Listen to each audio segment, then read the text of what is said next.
Are you located in New York?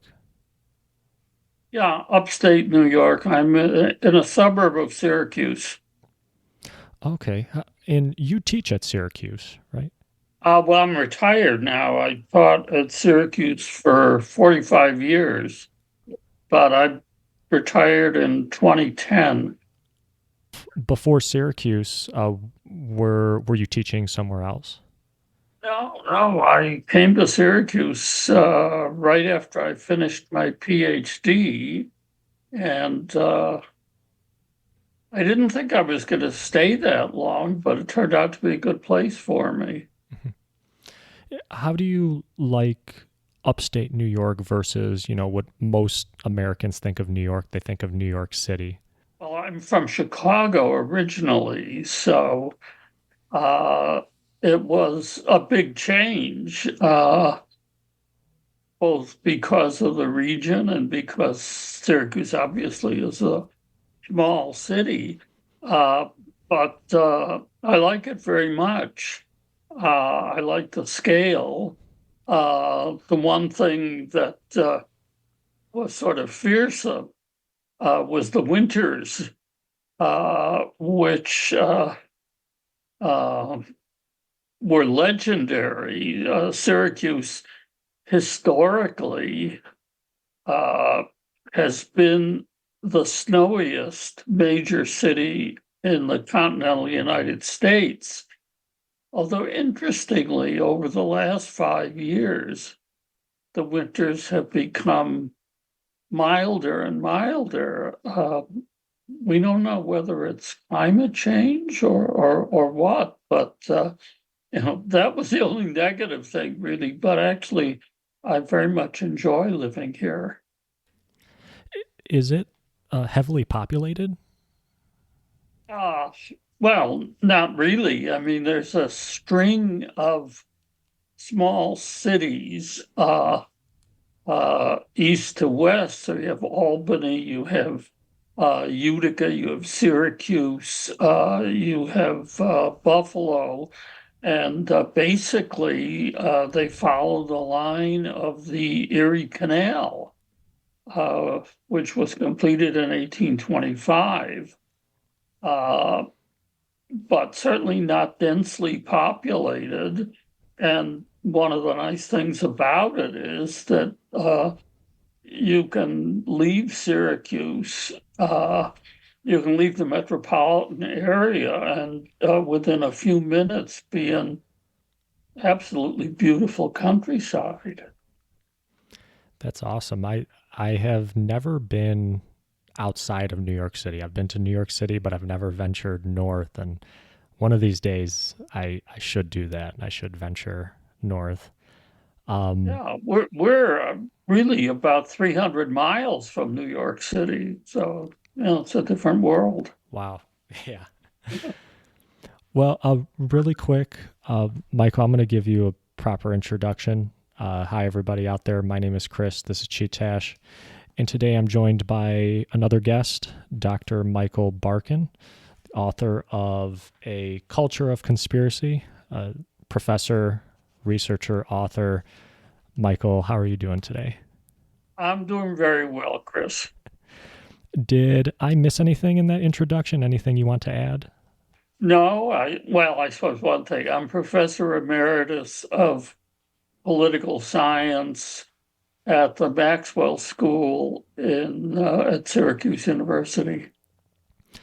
And I know earlier you mentioned that you did a PhD, and I was wondering, was that PhD related to your works and your books of conspiracy theory in America? No, actually, not at all. My original interest when I was working on a PhD was in international law. I didn't become interested in conspiracy theories until around, what was it? I suppose around the 1980s. So that was a relatively, for me anyway, relatively late developing interest. So it was not something that I was originally trained in. Your work regarding conspiracy theories, how what's the most important thing like Americans should know, or how important is it for Americans to be aware of these topics? It's an interesting and important question. When I first became interested in conspiracy theories, they were really a fringe phenomenon. They were something that seemed exotic and not really related to the concerns of most of the country. But that's changed over the years.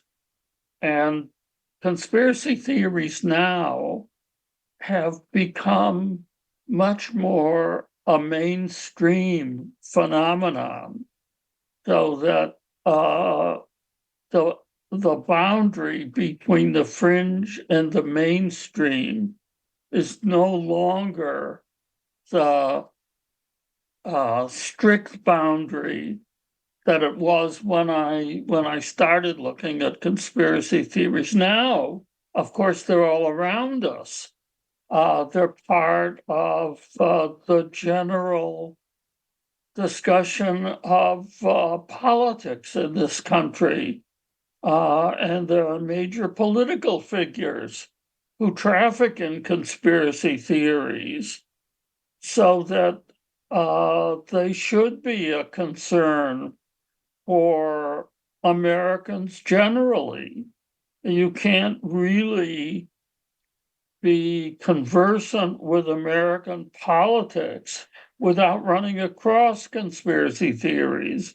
And unless you understand the structure and nature of conspiracy theories, you really can't evaluate the rhetoric of contemporary politicians.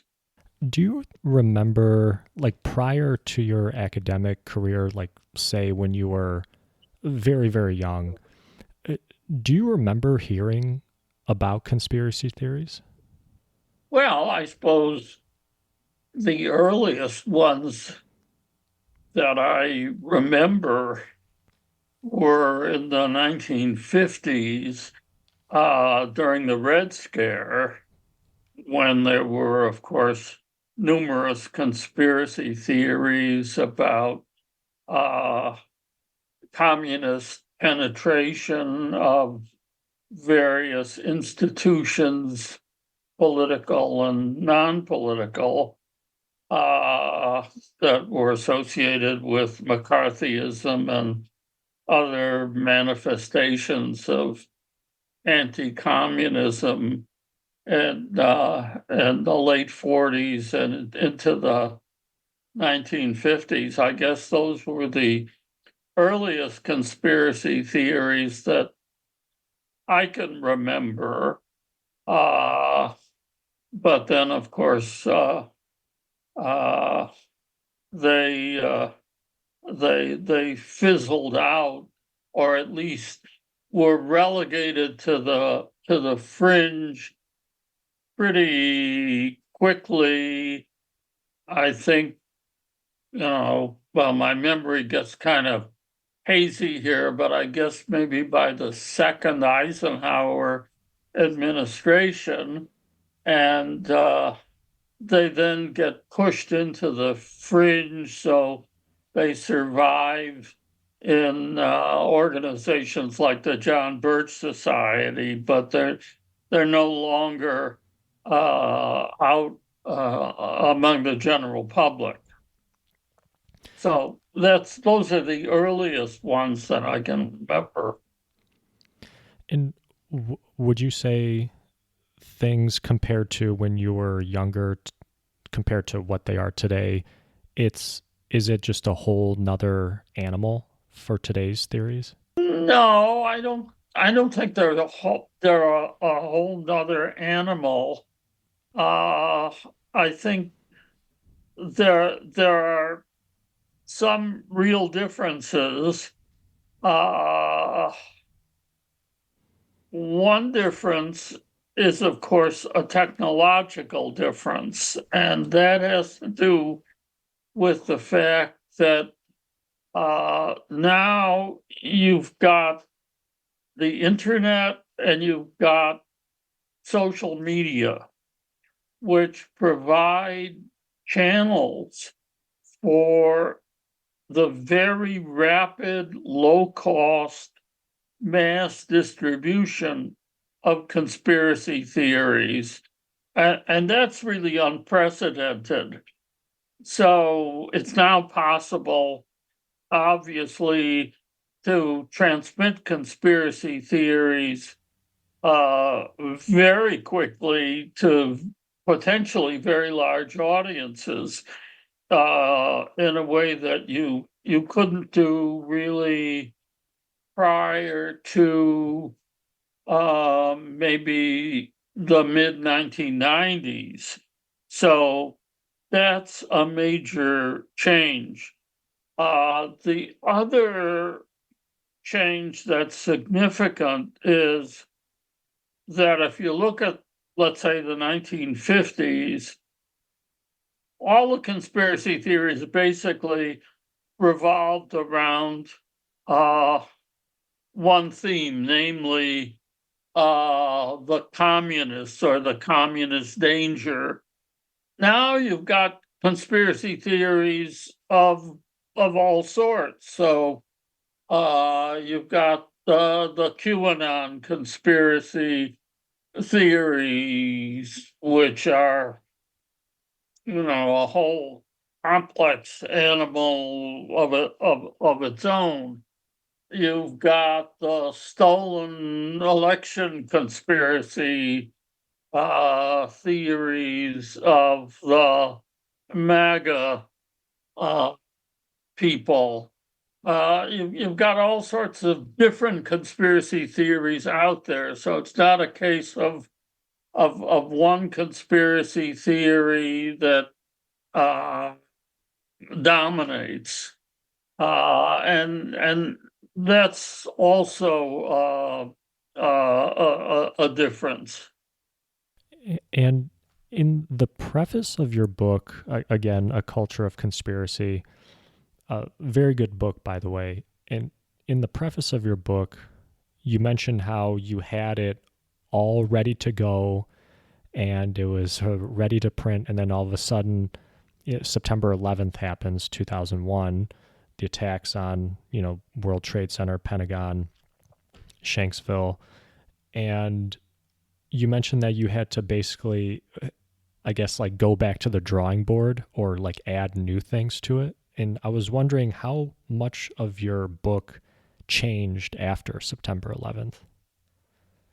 Well, what happens after September 11th, of course, um, is a tremendous growth of new conspiracy theories. I make a distinction in the book between event conspiracy theories and systemic conspiracy theories. And obviously, the first thing that happens after September 11th is you get event conspiracy theories, that is, conspiracy theories that seek to explain the attacks on the World Trade Center and the Pentagon that differ from uh,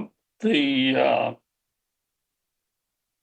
I was going to say official, but let's say the prevailing understanding of those of those attacks. Uh, but fairly quickly, um, a number of those theories kind of metamorphose so that they become so elaborate that they really end up being, in a sense, systemic conspiracy theories. That is, that in order to explain an event like the World Trade Center attack and uh, create a conspiracy theory in which uh, the attackers are not Islamic terrorists, but rather the US government that somehow has managed to uh, plant explosives in the buildings so that they blow up, or that the uh, plane that was supposed to have crashed in Shanksville has somehow been made to disappear in some other way. That in order to create these alternative explanations through the postulation of a conspiracy, the conspiracy becomes so large and complex that you end up with a conception of the entire political system as being governed by some kind of cabal that has the power to create events like this, uh, so that uh, only a system that has been totally manipulated can do this, and therefore um, you get this uh, enormous blossoming of conspiracism as a consequence of 9/11. And is that where the term I think you used in the book was like a super conspiracy? Is that where it bubbles into? No, you get super conspiracies before them, before that. In other words, conceptions of conspiracies that are viewed as so large that, in a sense, the entire world, except the conspiracy theorists, are viewed as part of as part of the plot. So uh, that's around long before 9/11. I mean, one of the things that's interesting about conspiracy theories is that they never die. They're not like, let's say, scientific theories in which when a theory is either disproven or regarded as no longer useful, it's cast aside.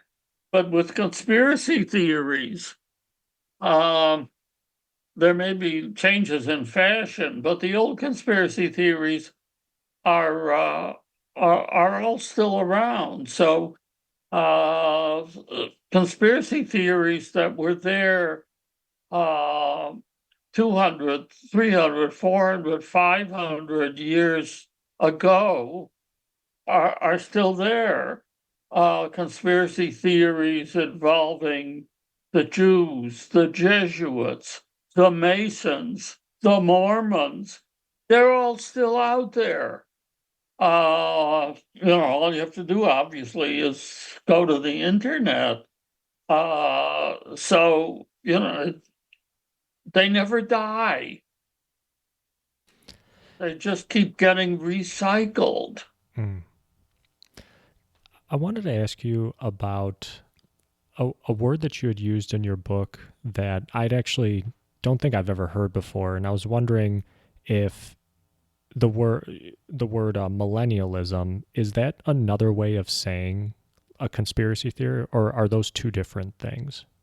Now, millennialism is the belief that there will be a sudden, imminent, total transformation of the world, and obviously the word itself derives from the Christian belief that there would be uh, a 1,000 year uh, period of bliss before the last judgment.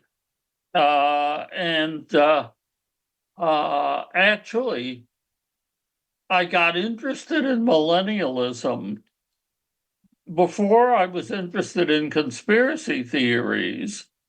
And in a sense, one thing led to another because uh, a lot of the religious concepts of millennialism are predicated on the belief that there will be an ultimate battle between good and evil at the end of history. Obviously, the Battle of Armageddon is the climactic struggle, and this conception that the forces of evil led by Satan will attempt a final struggle against the forces of virtue uh,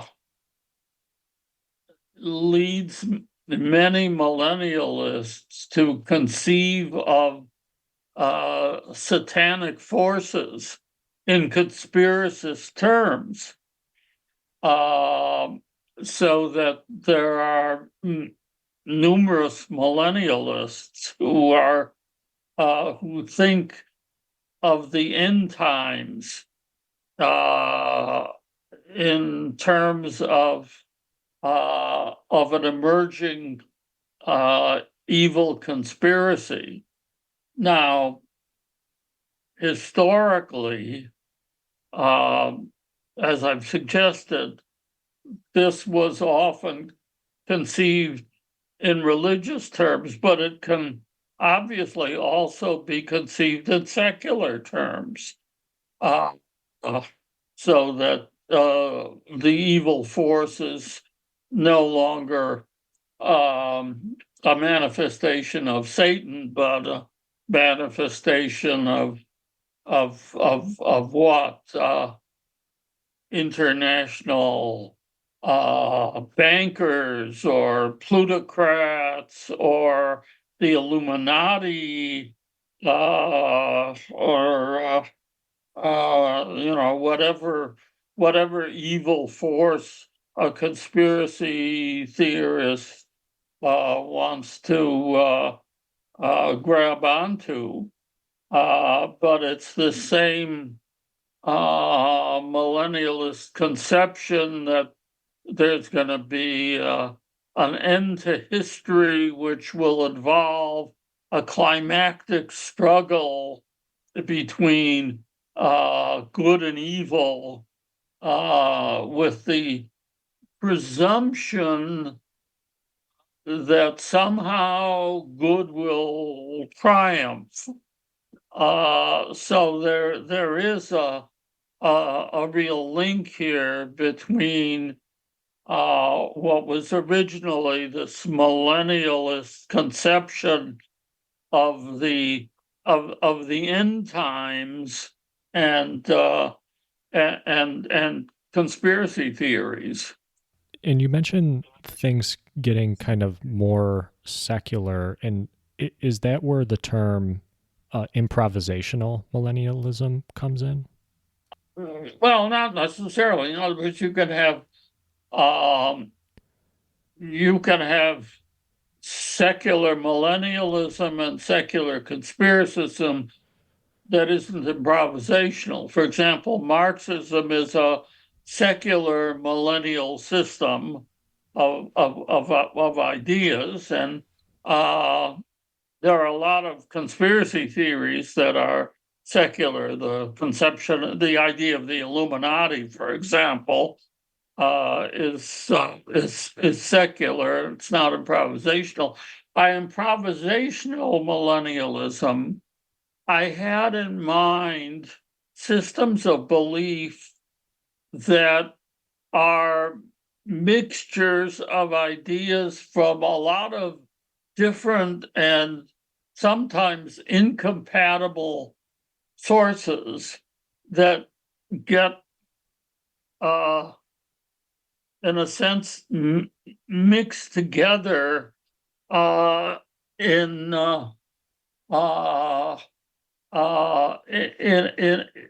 at the as a result of some charismatic leader who just chooses to do this. For example, Obshinrikyo,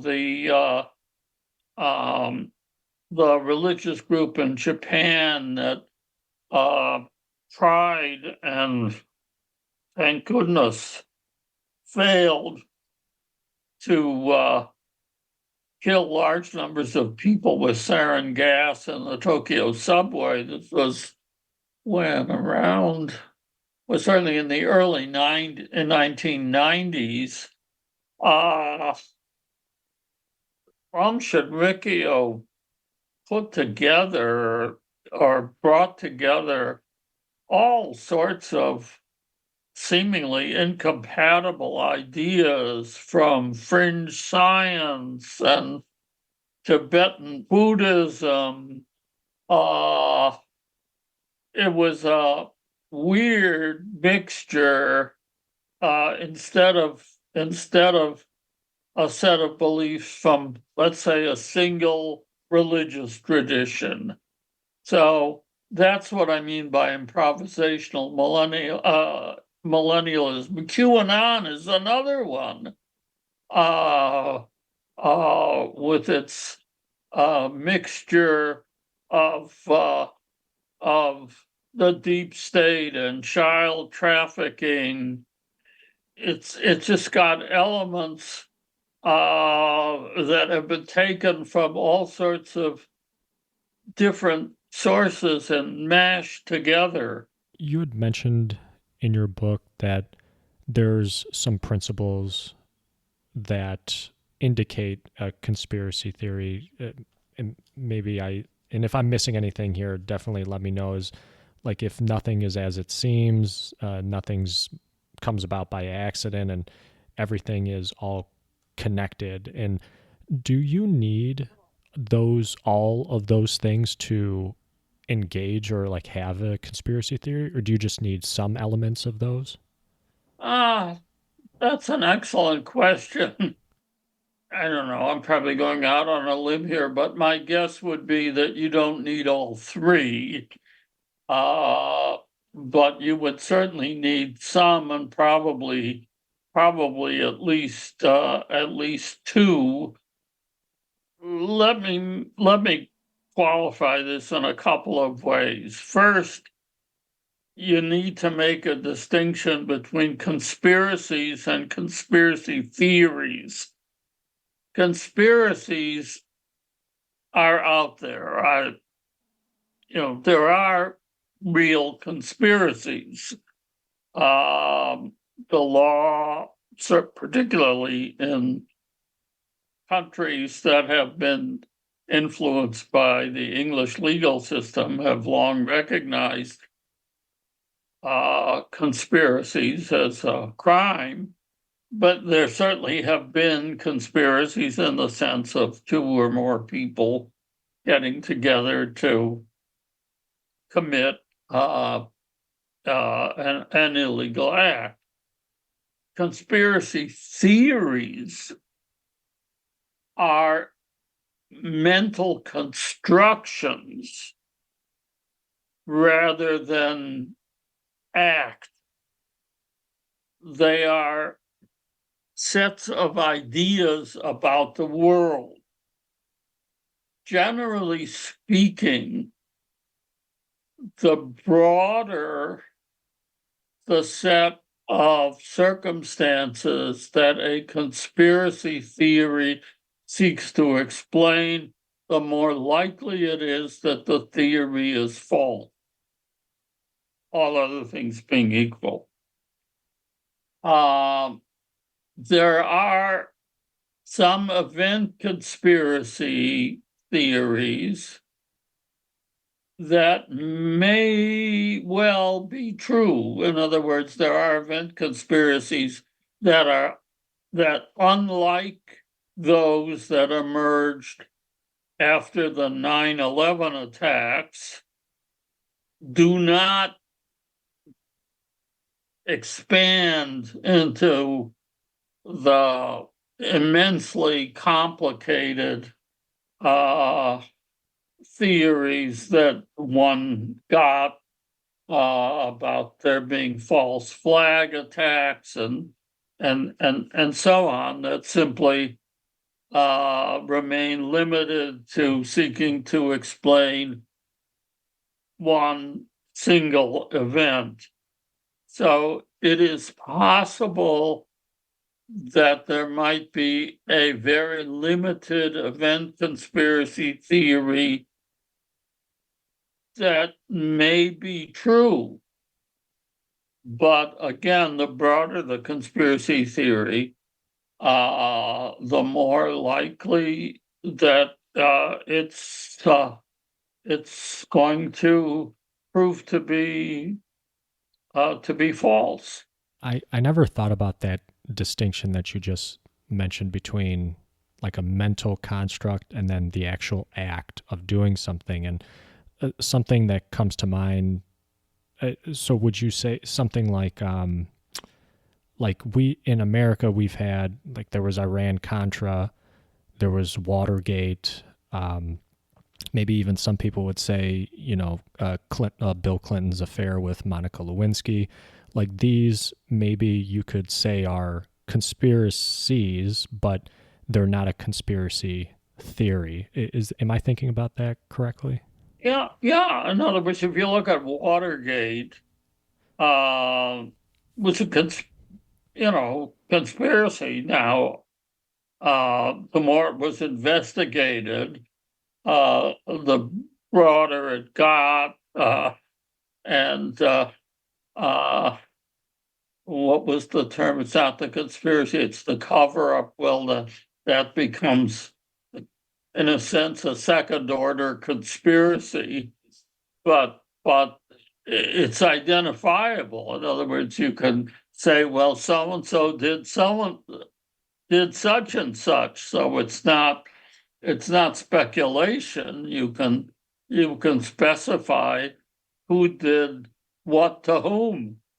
Uh, so yeah, these are identifiable conspiracies. Uh, they're not conspiracy theories. Earlier, you had mentioned about the Illuminati, and I know this was something that you wrote about in your book too. And I was wondering, uh, to me, surface level, does that seem like where this all starts, or it, does the origin of a conspiracy theory even go back further than the introduction of the Illuminati? I'm not sure I understand the question. Are you asking the Illuminati the origin of many contemporary conspiracy theories? Yeah, that's a better way to put it. Is that kind of where this line of thinking kind of birthed from people's views on what the Illuminati was? Well, not really. The story of the Illuminati is an interesting one. Um, as I say in the book, there really weren't any Illuminati left by the end of the 1780s. And yet there was a burst of pro pro Illuminati literature that continued after the Illuminati ceased to exist into the late 18th century and early 19th century by individuals who wanted to argue that it was the Illuminati who were responsible for the French Revolution. And after that, there's a kind of sort of a drop off in interest in the Illuminati. Then the Illuminati get revived in the interwar period in the 20s and 30s. There are a couple of writers in publishing mostly in Britain. Nesta Webster is one. I'm blanking out on the other name. I don't have the book in front. You have the book in front of you. I don't. I'm blanking out on the other woman's name. But in any case, they both write conspiracist volumes, and they insist that not only were the Illuminati responsible for the French Revolution, but they were responsible for virtually every instance of mayhem later on, including the Russian Revolution. And their books really revived the Illuminati legend into the 20th century. So after that, the Illuminati are off and running in the sense that even though there aren't any Illuminati, the Illuminati legend gallops on. Now, of course, that opens up the possibility that people can organize or identify themselves and say, well, I'm a member of the Illuminati, but in the sense that that the original Illuminati survived and continued to operate, no. That is, I don't know if I can use the word on the air. Oh yeah, Bullshit? Yeah, there you go. that's total bullshit. So that the idea of the Illuminati is out there, but it has no empirical validity. I remember a couple of, when was it, 3 or 4 years ago, I got a call. I get calls from reporters. I got a call, the reporter from the Rolling Stone. Well, I'm not used to getting calls from the Rolling Stone asking about the Illuminati. Why was he calling me about the Illuminati? He's calling me about the Illuminati because there apparently was talk out in the music world that major figures in rock music were encoding Illuminati lore or Illuminati ideas in their songs, and not clear why they were doing this, but that there were Illuminati messages in popular music.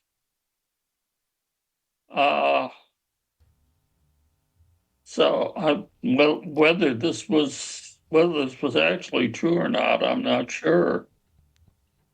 Do you know? Have you heard that? I I actually have heard stuff like that before. Yeah. Uh, what that tells you, of course, is how deeply this idea has penetrated popular culture. Now, another thing that you wrote about in your book was about UFOs, which I know these days seems like a very big topic. There's been disclosures, quote unquote. There's been congressional hearings about UAPs and things of that nature. And one interesting thing I got from your book was that this culture surrounding UFOs was at one point very different and fringe, and then conspiracy theorists kind of infiltrated the movement a little bit and started mixing the ideas with the two. And I don't know if I'm characterizing that correctly, but I was wondering if you can kind of tell the history a little bit on that UFO movement.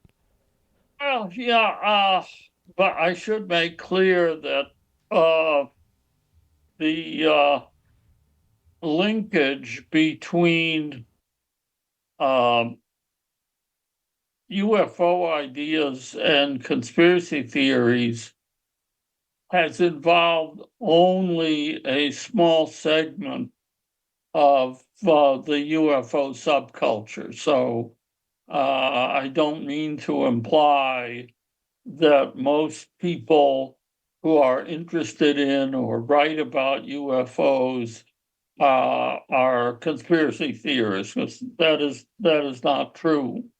Uh, but there is a small segment of the UFO subculture that unquestionably has been influenced by conspiracy theorists, and conversely, there are conspiracy theorists who have uh, absorbed UFO theories and, in a sense, made UFO ideas part of conspiracy theories. And you can understand why, in the sense that there certainly are UFO ideas that argue that the government knows much more than it has revealed, that there are enormous secrets about UFOs that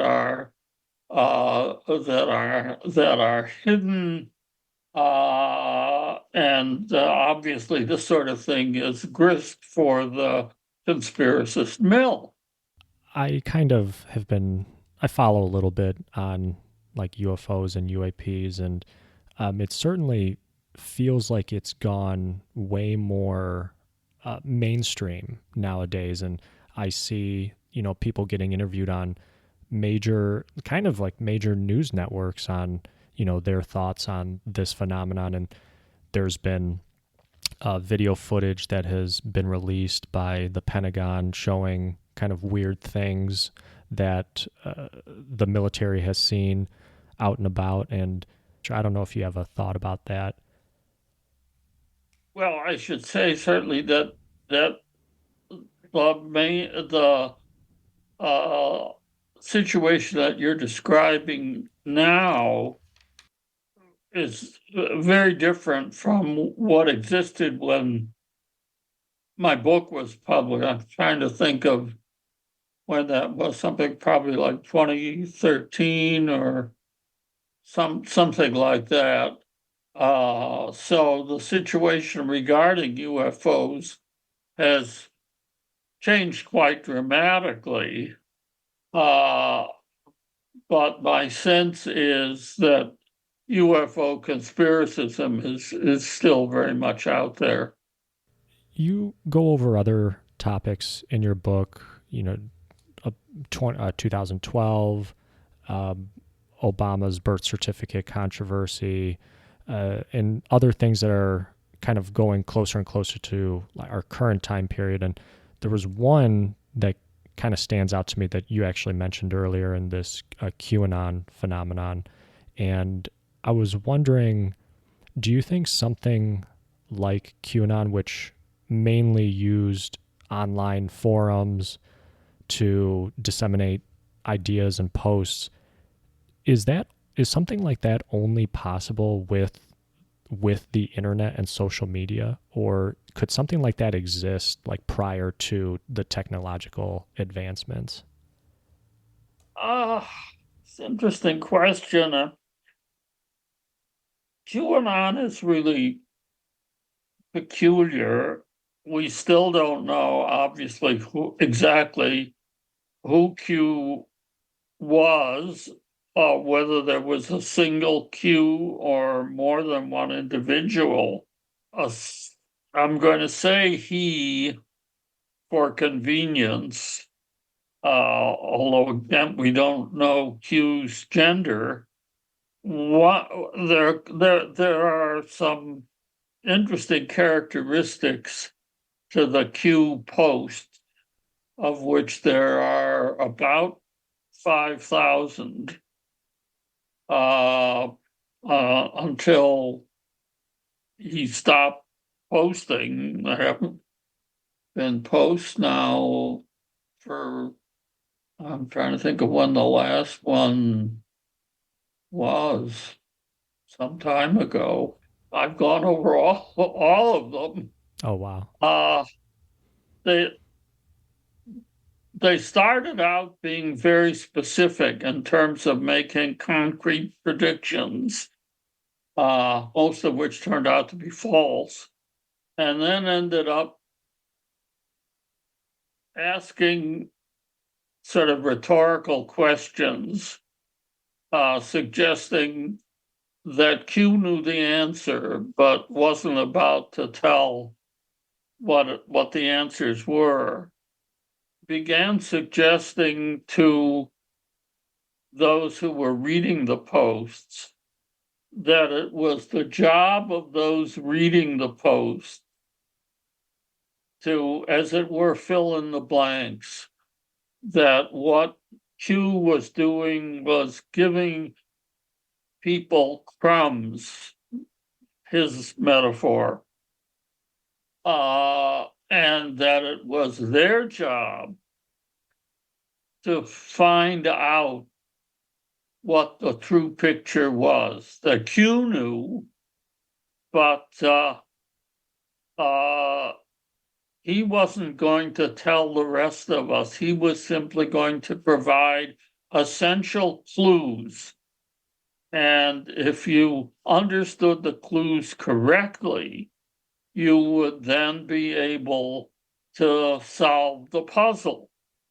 Well, that was immensely empowering because it meant that the followers had a kind of a sacred duty to fulfill. The other thing that kind of set QAnon apart was, in a sense, it involved a double conspiracy theory.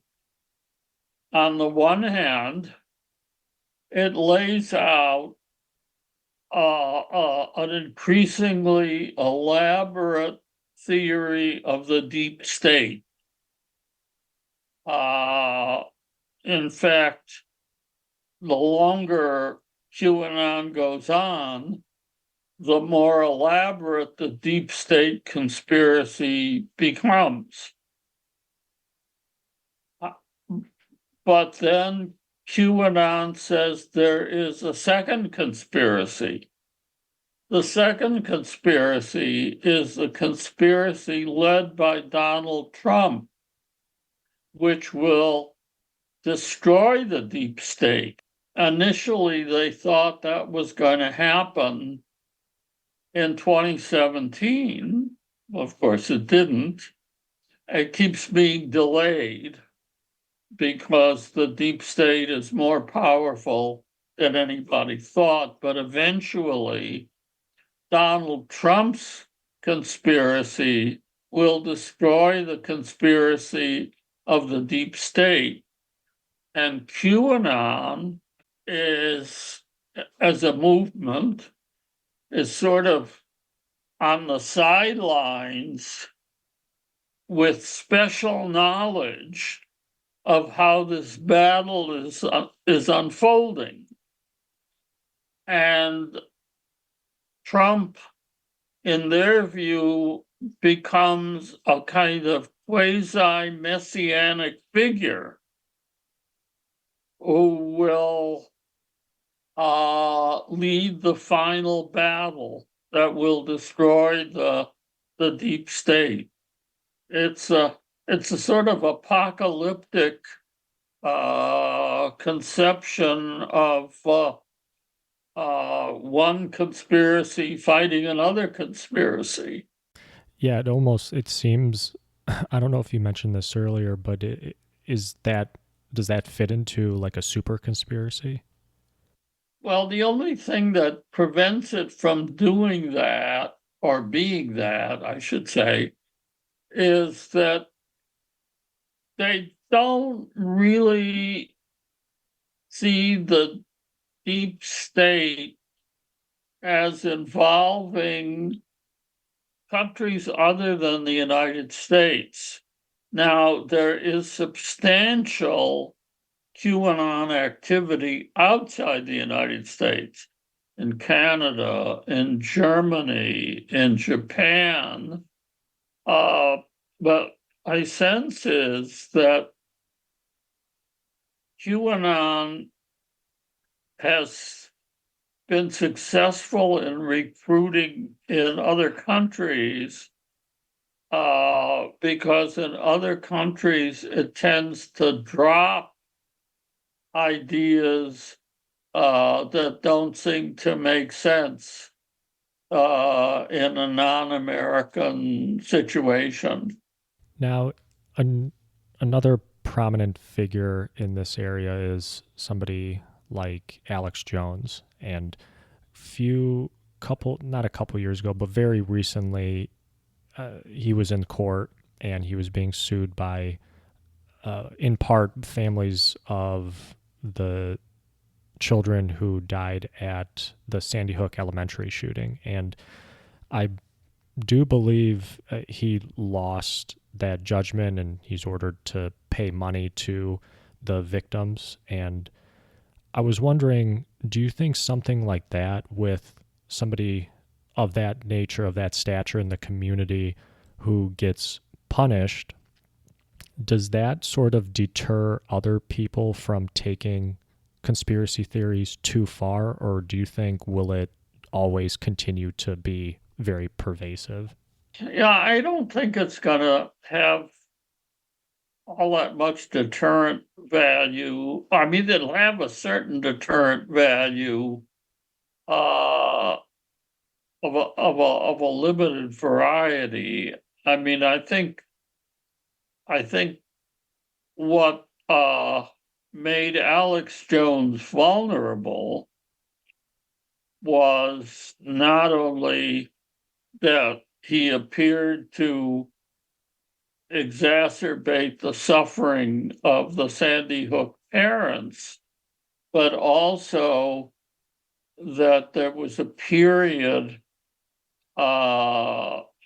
particularly during the Trump presidency, in which he was trying to make a leap to mainstream journalistic status. He gave a speech at the National Press Club.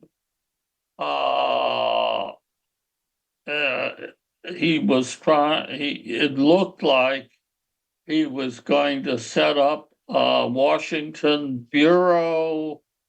In other words, he was really going to turn the InfoWars operation into a sort of a quasi legitimate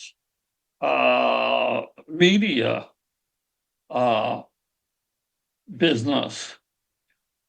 And I think that made him unusually vulnerable. I think if he had stayed more or less, if he had stayed more under the radar, he might have been less legally vulnerable.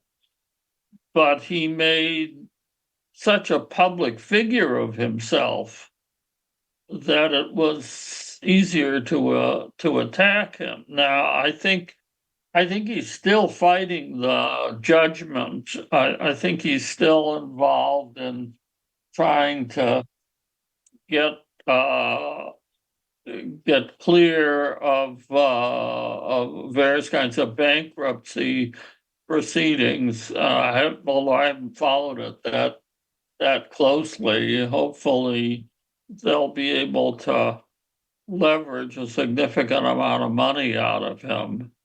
I suspect he has it, but I think the major deterrent value will be uh, in suggesting to some conspiracy theorists that maybe they shouldn't go public with certain kinds of claims.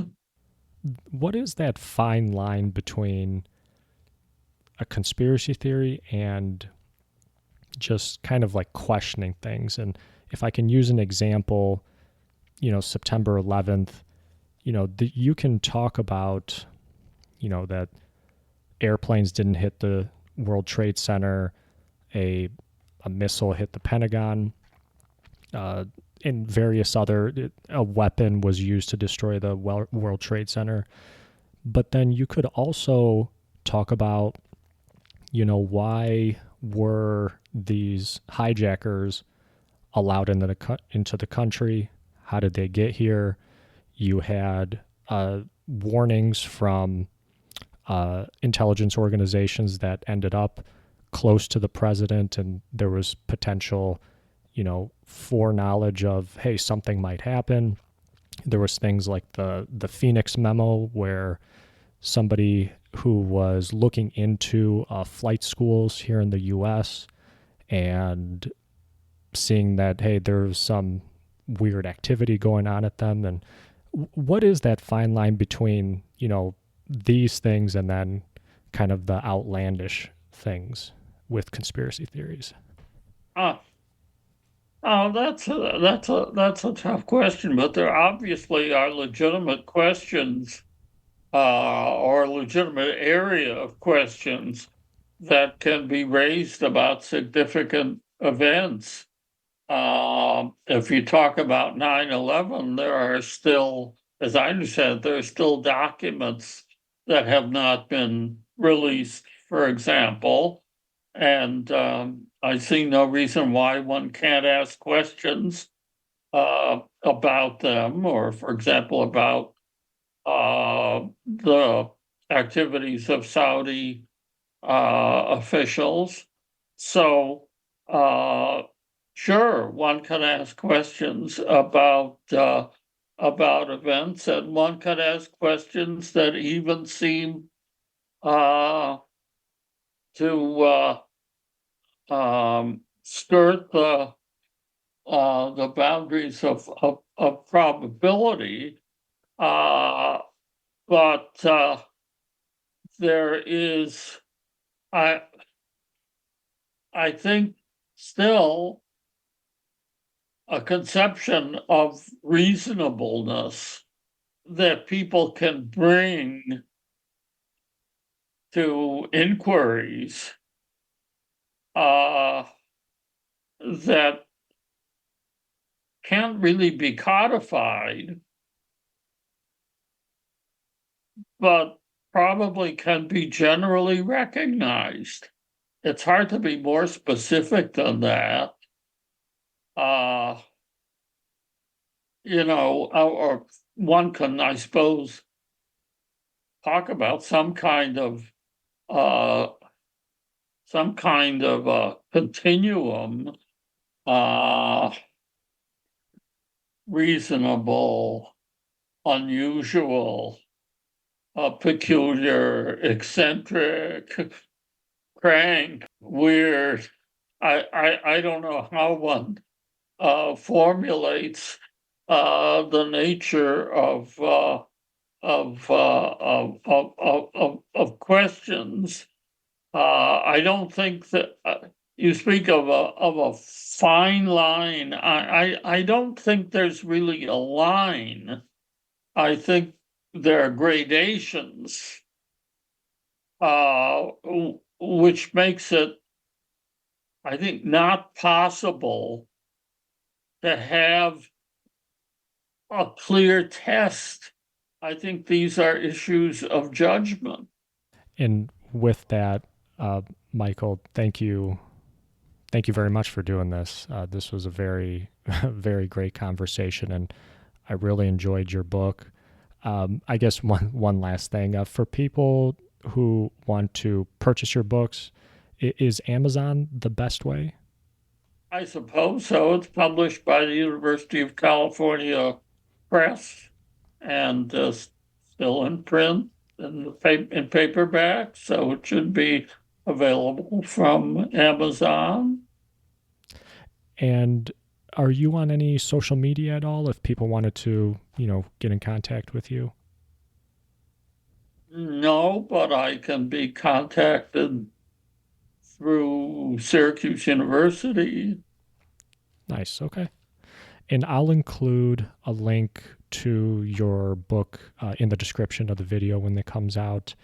Again, Michael, thank you very much for doing this. I really, really appreciate it. And for everybody else out there, thank you very much for listening. My name is Chris. This has been Chee-Tash. Take care, everybody.